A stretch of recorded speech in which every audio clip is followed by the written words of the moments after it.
I'm a little late, but Prydwen dropped their tier list for Zenless Zone 0. Now, earlier, I already released my tier list, or like a pre-release the game tier list on what I speculated. And a lot of my thoughts have changed since then, but I'm waiting for Zhu Yin to arrive before I actually go over the rest of the tier list. That way I have an entire patch to pretty much go over all the characters, what they do, what I think, other people discover things, and then really reevaluate how I feel about the game. Prydwen does this per character, if I'm not mistaken. And with the Ellen being the launch banner, and then we have the game right now, I kind of want to go over exactly what they have, because I know off the bat, some of the things I'm going to disagree with. But that's just me and Prydwen. That's all it is. No hate to them whatsoever. They have a lot of criteria. I know the guys. They also do a lot of research and back things up for the most part. But in this particular game, I have indifferences when it comes to how I go about looking at a character, or rather what I value.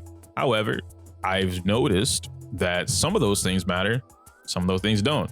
Let's talk about it. So with their tier list here, you usually have, like about the tier list, right? They talk about shield defense and then skill ceilings, which is actually really important. I didn't read this part. As an action game or an action combat game, Zenless offers many combat options to players, some of which are not easily executed, but boost certain characters' power substantially. Correct. I absolutely agree with that. The switch cancel. They combined our terms. That's so cute. I like that. They took switch tech and swap cancel and combined it into one word. I'm not offended by that whatsoever. In fact, I like switch cancel so much more than them using swap cancel. So if you guys want to use switch cancel or switch tech, doesn't matter to me. We all know what you're talking about, but thanks. I like that. Anyway, switch cancel or switch tech is an example of such a technique, allowing you to switch out a character mid-attack to a new character while still fully executing the move you interrupted, essentially allowing you to attack with two characters at once. This is true. Such techniques won't be for everyone, but a tier list must assess characters on their maximum potential and best teams. Each character is assessed with only the easiest and most powerful switch cancels included. Techniques such as efficient parrying, rotations, dodging, and dodge countering are also expected. This is where I think the tier list can get a little muddy, only because there's no real way for you to evaluate and gauge any of this shit, or rather all of this. You can evaluate some of this. I don't think there's a real way for you to evaluate all of it though, because like dodge and dodge countering, that automatically puts certain characters on top, like Nekomata and Ellen, for instance. But then you also have efficient parrying or switch tech, switch cancels. And so that would help Soldier 11 grow up there as far as a tier goes. Soldier 11 would climb really high for using such techniques. So it really just depends, right? If we go into the criterion roles, I feel like this is pretty appropriate. We kind of already know this stuff, but in case you guys don't, all characters are assumed to be utilized in their best three-man team. This is subjective, but I understand it. Play with optimal rotations. These don't exist, but I understand it, without making mistakes and using the best disk drive main sets. This is also subjective, to say the least, because this could be the best based on damage, while every character doesn't want damage. And this could also be based on just personal preference, right? Like I know that a lot of the Ellen players right now, like Rihu likes 4-piece polar metal, which is the ice set for Ellen. But I like 4-piece woodpecker, even though it's like, it's called electro, but I like 4-piece woodpecker because of the way that I play the character, which is utilizing a lot of quick assist, dodge counters, and basic attacks versus waiting for the parry or waiting for the chain attack and then using that. And I've noticed that a lot of players play the game like that, where they simply just wait for the chain attack and then that's when they release their DPS, right? My DPS has max decibel, max energy. Now my DPS touches the field and I could use my burst, right? My burst rotation or burst combo. And then they base everything off that, but whatever. S-rank drive disc, we know about that. All drive disc main stats are considered to be best in slot. Okay, that's understandable. Characters are assessed with good but not perfect substats on drive disc, basically meaning that you're not going to have 100% crit rate and like 9,000% crit damage. This is fair to everyone who's involved in the tier list, because it makes it so that it's, for the most part, as fair as possible per character and not outright busted. Characters are all rated at Mindscape 0 unless otherwise stated. We will increase the A-rank characters Mindscape limit in the future. This is valid because not everyone has multiple A-rank characters. A lot of people do, but not everyone does, so that's fine. All characters are assessed as if they have access to P5 of all A-rank and B-rank W engines and P1 of the standard S-rank W engines. Now, Prydwen, this is specifically to you guys. I know that I say this from like Starro and Wuthering. I noticed that you guys don't have Honkai Impact 3rd on your on the website for like tier lists or just like in general. I want to say this as like, I verified this. I've played Impact. Rihu is like a crackhead when it comes to Impact.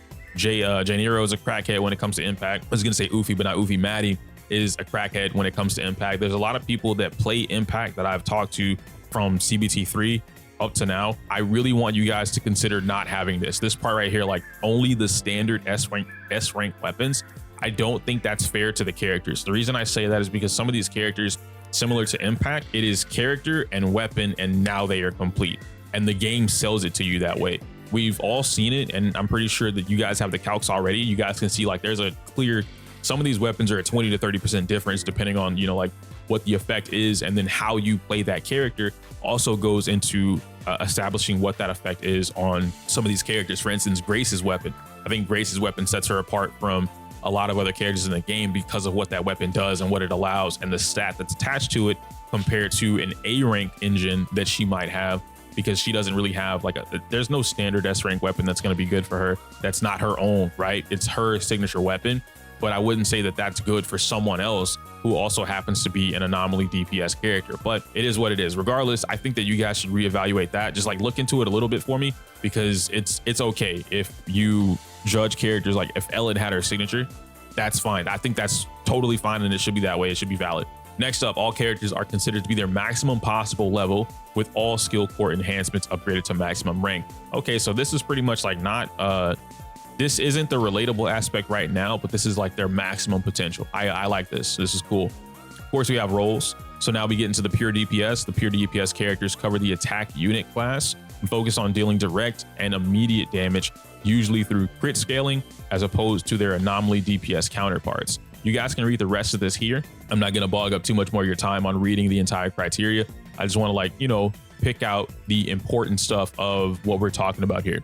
Major influence on rating, character damage output within the best possible team, and ability to achieve max star rating or better in Shiyu defense. Now, Anomaly DPS cover the Anomaly unit class and focus on dealing their damage through the various elemental anomaly effects and disorder, with their builds usually focusing on Anomaly Mastery, Proficiency, and any other Anomaly boosting effect. The major influence on rating, character anomalies damage contribution, elemental or disorder within the best possible team, and the ability to achieve max star rating. Medium influence, ease and frequency of anomaly application on one or multiple enemies. I feel like this should also go into a major factor, right? Because if you can easily apply anomaly, wouldn't that automatically put you on top with anomaly damage, like the contribution at least? Maybe I'm wrong on that. I'm not too sure. So your stun characters directly support the entire team and are generally made up of the stun and defense unit class. So stun characters are going to be like I said in my previous video with the team building, stun characters are going to be your Bens, your Anbis, your Kaledas, your Lycan, things like that. So a major influence, how much days a character can deal to an enemy in a variety of different in-game situations. That's fair, that's valid. Medium influence, whether a character grants any buffs or applies any debuffs, and how strong they are. The stronger the effect, the more impact on the rating. I could see that being a pretty solid influence. And then of course, minor influence, how much anomaly and or damage a character can accumulate / inflict on enemies while still outputting their maximum days potential. This is pretty much automatically Lycan. Like, he's the only one in the game that does that. Ambi does it to a little degree because she can apply some pretty good shock, but that's pretty much it. And then lastly, support characters directly buffing the team or debuffing the enemy in a major way, enough that bringing them equals or outweighs the benefit of bringing another DPS or days focused character. So these are your Arenas, your Nicoles, your Lucy's, things like that. Major influence, how powerful the support characters' buffs are and how many other characters they can directly benefit. The stronger the buffs and more universal, the better the rating. That's important, and I'm going to point that out why in a bit. Medium influence, how much or little field time the support character requires in order to perform their role. This is very good. I could see this being medium influence is okay, but I think that might actually get bumped up in the future. And then of course, minor influence, how much anomaly days and damage a character can accumulate / inflict on enemies while still fulfilling their role as a support. That might need to be like a little bit higher, but I understand. And again, I'll explain that, right? So we can just jump into everything here. So tier 0, this is like your top dollar tier of the tier, right? You get these, your broken characters, okay? You put a tier 0 on your account, you're good. You don't need nothing else. Ellen, automatically, I'm blind, bro. Combo and charger right there in front of my face.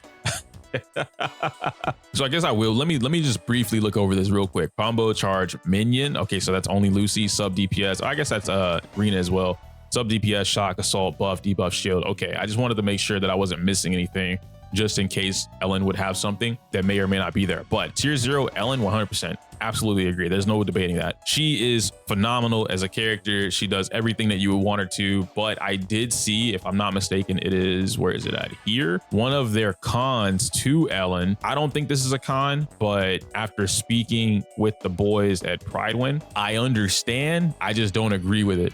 Where is it at? Here we go. Con. The con is that she's a combo-based character with a variety of attack sequences that are all viable. This means Ellen has a slight learning curve compared to other characters. I don't think that should be a con. I think this is just normal, but because we are in a day and age where players just kind of don't want to learn these things, or at least that's what it feels like a lot of the time, coming from previous games like Star Rail, Genshin, or even Wuthering Waves, a lot of players are very adamant or vocal about not wanting to learn the difficult or technical stuff. And even right now, Zenless has the whole, like, it's easy, you just mash. Why am I fighting a training dummy when I could just mash and the enemies don't fight back? Okay, bro, you got it, whatever. Another con is that she has small moments of vulnerability unless played carefully when executing charged attacks or her fairly long basic attack 3.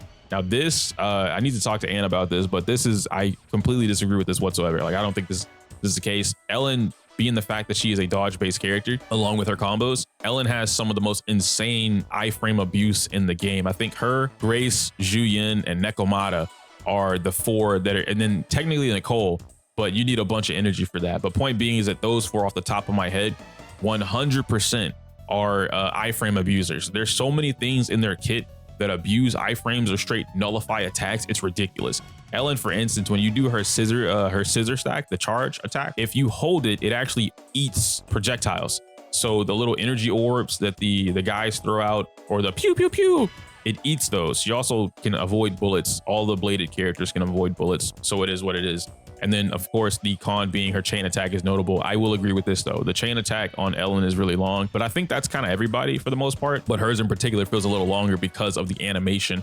After the real animation, then she has the other animation. So it is what it is. It doesn't seem like we have an Anomaly DPS character in tier 0, which is rightfully so. No one's on Ellen's level just yet. So that makes 100% sense. Then we have Lycan over here in the stun category, who is in tier 0. I absolutely agree with this. Applies debuffs to the enemy. He has charge attacks. And also, to be fair, Lycan is also a combo character. I want to keep that in mind with you guys. Lycan does have combos. You can also use a bunch of switch tech to get some things off with him, but he has a launcher. He starts the combos essentially, bro. That man can juggle his for days, right? He can juggle his ass off. So Lycan being over in tier 0 makes a lot of sense. Just give him another combo, if you will, or give him the combo, and you're pretty much good to go. So I agree with these so far. And then of course we have Sokaku, who recently got bumped up. Let me see. Does she have a reason as to why she got bumped up? Let me see. Changelog. Korin. Sokaku going from tier 0 or tier 0.5 to tier 0. Sokaku has the strongest offensive generic buff in the game and excellent specialized elemental buffs, boosting up the current strongest element, Ice, but with the downside of having a somewhat awkward ramp up time and a slow chain attack, which can eat into valuable stun time on bosses. A week after ZZ's release, it's clear now that these slight downsides are easy enough to play around and in some cases can be completely nullified. On top of this, Sokaku is seeing use even outside of her Ice niche thanks to the raw flat attacks she offers without the need to activate her additional team bonus, giving even Lucy a run for her money with a Vortex buffed Fly the Flag. Lucy grants 600, Sokaku grants 1000. This is of course at maximum. Keep that in mind, right? So this is like at your max, everything's maxed out. Your core passive is maxed out, your skills are maxed out, your Fly the Banner is maxed out, all that. And she can give up to an 1000% or 1000 flat attack, which is really good. Do I think that is gonna put Sokaku in tier 0? No. The more that I play the game, the more that I understand a little bit about the game and like how frequent of things happen, I think Sokaku is not a tier 0 character, especially given the fact that Sokaku's main purpose is the Ice team. And I also don't think that's the best team. I don't think that Sokaku, Lycan, and Ellen is the best team in the game, performance-wise. I won't say damage-wise, because like damage is one thing and I get that, but performance-wise, I don't think Sokaku and Lycan and Ellen are the best. But that being said, I would not put Sokaku in tier 0. After playing the character, after playing the Ice team, having both E0 and E1 Ellen, I don't think, and even if I were to take, especially at E0 for Sokaku, if this were like C6 or M6, I could agree, maybe. But like then you gotta put like M0 and M6 for everybody else, and that's where it gets a little wonky. But I think C0 Sokaku is not up here. I don't think she's tier 0. I think C0 Sokaku is maybe 0.5, but realistically she's down down here with the rest of them. Where Lucy and Nicole are, I think that's where Sokaku is somewhere down here with them. The reason I say that is because at tier 0, they all offer similar buffs, if you will, but they're in different forms. Nicole offers defense reduction and CC while having some of the best quick assists in the game, or rather I call them tag assists. We don't really know what to call them yet because not every character has it. But basically the initiation of a quick assist. Who initiates a quick assist for your DPS character? Because not everybody has access to do that. So whatever that is, let's just call it a tag assist for now, right? I don't really care what it's called, as long as you know what I'm talking about. Nicole has some of the best in the game, if not number one. I think Nicole might actually be number one when it comes to the amount of quick initiations and how much ease of access she has to giving the team that, on top of the fact that her defense reduction from the orb, the way that it works, every tick 3.5, and then it'll drop down to like 3.4, 3.3, then a tick happens again, goes right back up to 3.5. So it's pretty much as long as that orb is on the field, 3 seconds after that orb is gone, whatever happened, they all have defense reduction. And that's a lot of time, especially with how long the orb lasts. If you do the hold triangle and then you do the input, the command input, right, the 360, you pretty much reset the entire skill. It takes no meter, it's free when you do it that way. You reset the entire skill. You get an instant corruption whenever you do that. Doesn't matter to the enemy. Obviously, if it's like something that's resistant to corruption, then that won't happen. But you get an instant corruption. The orb is still applying the defense reduction. You can switch tech off of this and you can launch the orb so that it comes down later instead of immediate. And then if it comes down later, it pretty much resets the entire 3 second. It also resets the entire orb count. It's just really good overall. So I like it personally, but this is a big reason why I would even say Nicole is probably at this current point in time, Nicole is closer to a 0.5 than she is just a flat out 1. I can't say that she's tier 0, especially at C0, but I think Nicole's value skyrockets if you know how to play this character. If you know what you're doing with this character, her value skyrockets. So I feel like the thing that they mentioned earlier with having some characters be easier to use, that does play a factor in that. But Nicole is a very easy to use character because doing the 360 motion is literally, you just spin your joystick, man. That is like fucking, it's, you know, that rubbing a nipple, bro. I don't know. You just spin it. You spin to win. That's all you're doing. You're just spinning to win, man. But we can move away from Nicole briefly, and I'll burn through like the rest of the support characters, right? Rina is one of those characters that I keep fluctuating between 0.5 and tier 0. The reason I'm doing that is because originally I thought Rina was like the best support in the game because of the penetration buff that she gives. This is with her signature weapon in mind. Thankfully, it's a standard, so it does apply here. Also with the penetration set, so she gets a little bit of an increase in the penetration rate. But then I was like, once I learned that penetration wasn't like CBT2 anymore, and it doesn't have the same value that it did before, because if you don't know, previously penetration used to be stronger than crit. So you would want everyone wanted penetration. And I guess they fixed it. So now that crit values are proper and crit has a stronger value for your DPS characters. And penetration is something that we're still trying to figure out, like who values this the most out of the roster. So far, I actually think Anomaly DPS characters and support characters that focus on Anomaly stacking or help with that, I think they value penetration a lot more than a regular DPS character. So when it comes to Rina having that natively built into her kit, her weapon has that as its own main stat for the weapon. I think Rina is a very well-built character. And the fact that at one point I thought she was going to be like, man, you got to spend a lot of time and, you know, switch tech, this, that, and the third. All Rina has to do is literally come on the field, press square or press left click, leave the field. Come on the field, press left click, leave the field. And with what I showed you guys in my previous team building video that should have been up yesterday, you guys can see exactly what I'm talking about, where you basically go through, if you want to call it a rotation, you can't. It's not a rotation though. You're just doing combos. Rina can help you juggle. So if you care about that, Rina is able to do that. She launches the enemy for you. She slams down the enemy.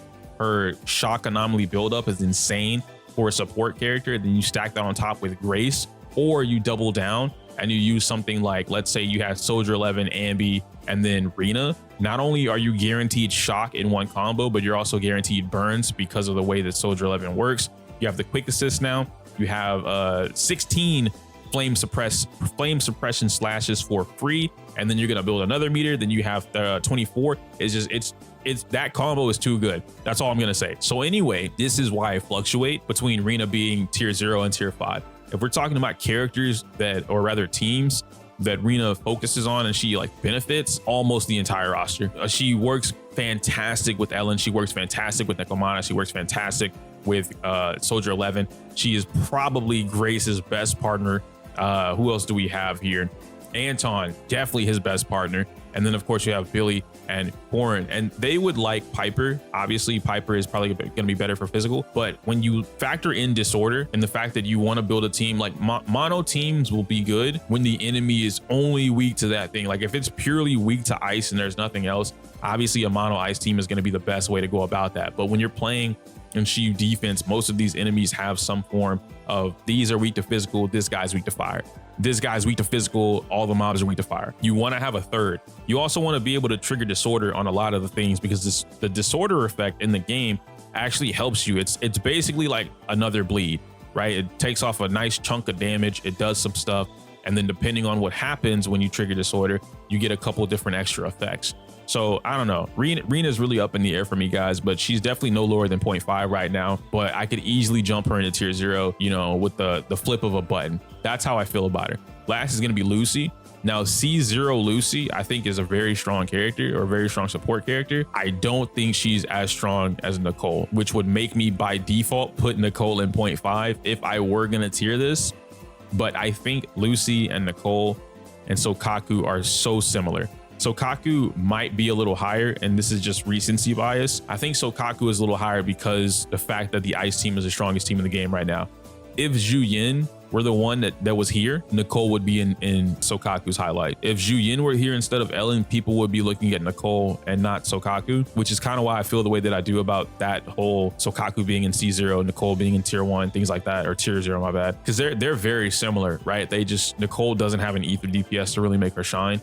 Once Zhu Yin gets here, and you can actually play her in the story and you can see what I'm talking about. Those two are so nasty together. The corruption that happens, we've been testing stuff like within the lab, and with Zhu Yin and Nicole, we've gotten 6 corruption triggers in one combo. And I think that's our current low. We're still working on getting more, and this is without, like, you don't need max energy, max decibel. Nah, it's just like play the character and you're I think she needs like what, 4 or 5 bullets max, and you're getting like 6 corruptions one combo. It's ridiculous, but that team is very powerful. I would not be surprised if it jumps up to the #1 team. But I've spent enough time talking about support characters. We can go back to stun characters. Anby in tier 1, Koleda in tier 1, and then of course Ben in tier 2. And this is with C0 Ben. C0 Ben, I could agree, is tier 2. If this was higher, I would say he's higher than tier 2.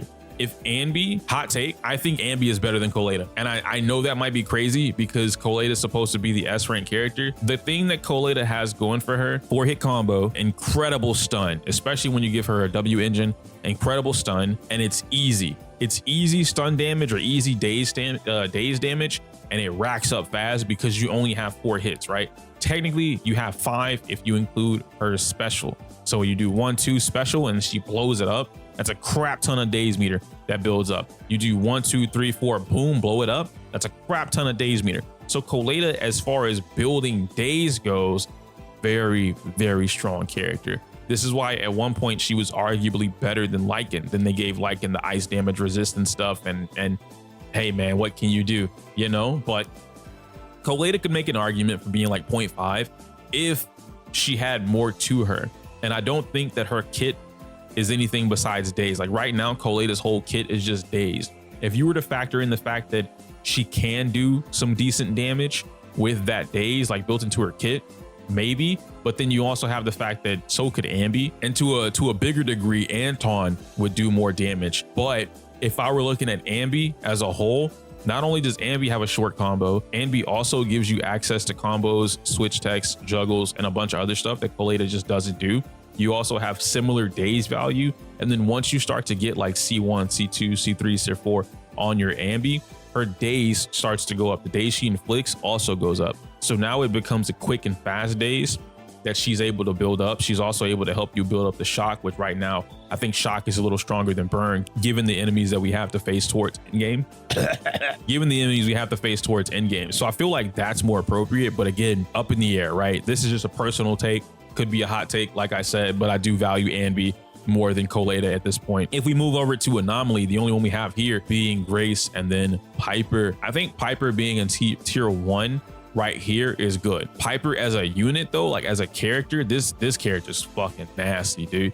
The fact that she can immediately trigger assault with one skill EX or no EX, she immediately triggers the assault, bro. It's crazy.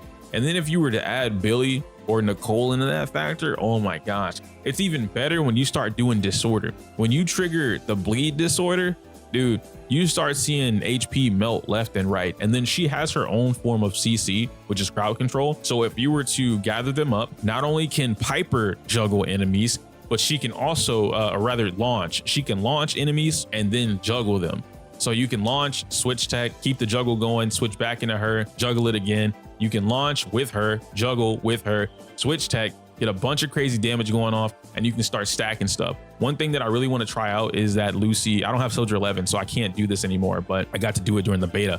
Soldier 11, Piper, and Lucy, I really want to try out, really want to try that combo in game, like on the live server, and figure out how much burn and physical you could apply at one time, because that would be so nasty, dude. Dude, if they gave Piper a quick assault, or a quick, yeah, I'm right, a quick assault, like the trigger for a quick assault, she would be no less than 0.5 at C0. If in the event they gave her a quick assault, dude, oh my gosh, like switch tech is how you play that character right now, right? You get a lot of value out of the switch tech with that character, but if they gave her that quick assault, man, oh my gosh. But that's gonna wrap up Anomaly. We can finish off the pure DPS now, right? So now we're in tier 1. Both of these characters need to jump up. I'm not lying to you. These are not tier 1 characters. For as far as DPS goes, granted, to be fair, there is a big gap, in my opinion, between Ellen and Nekomata and Soldier 11 at a base level. At a base level, when you don't know what the fuck you're doing and you're just having fun, you know, you're looking at them like, oh yeah, this is cool, yada yada, this and that. These characters at a base level, there's a big gap. The moment you start playing Soldier 11 as if you were playing Ellen, like your thought process, combos, switch techs, juggles, all this stuff that she has the potential to do, Soldier 11, in my opinion, because I had her at tier 2 in if I'm not mistaken, in my pre-release, Soldier 11 was tier 2 because she was nothing but damage. But now she has raw damage access, or access to raw damage at any point. There, you can start the game, you immediately have access to all your damage. You could end the round, you immediately have access to all your like you switch tech, all your damage, access immediately. Use a quick assist, all your damage, and then double that. You have energy, all your damage, double that, and then double it again. Raw damage is just phenomenal. Then her weapon being the standard rank, so we can use it for this criteria. Her signature weapon, the Brimstone, having this new, and I still don't fully understand it, but I know that it's powerful.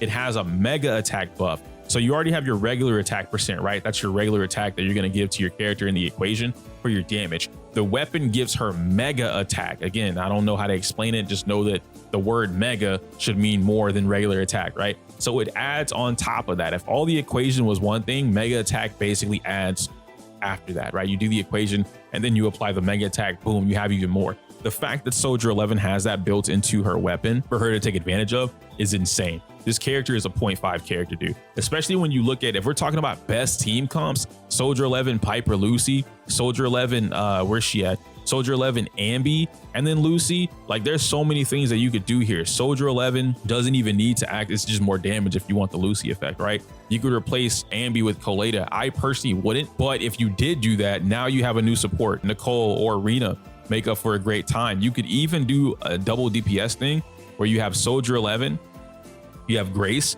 and then you have Lucy, or you have Coleta, right? Because what's happening here is if you're stacking on anomalies and disorders and all this elemental damage is happening on top of Soldier 11's raw damage, you don't need a stunner. And this is something that we've kind of like, people have been talking about this for a bit.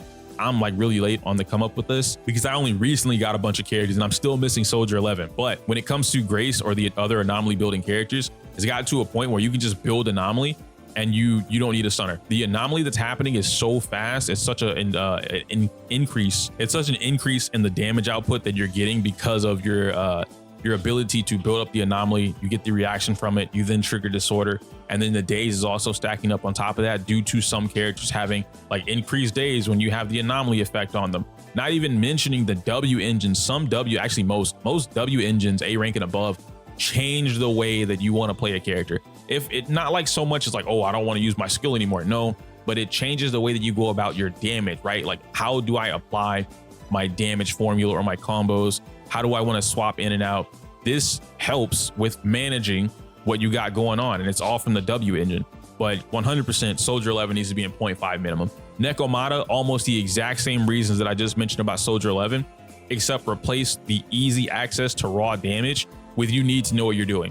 Nekomata is one of those characters like, yeah, you can mash and it looks really cool because she's basically Wolverine.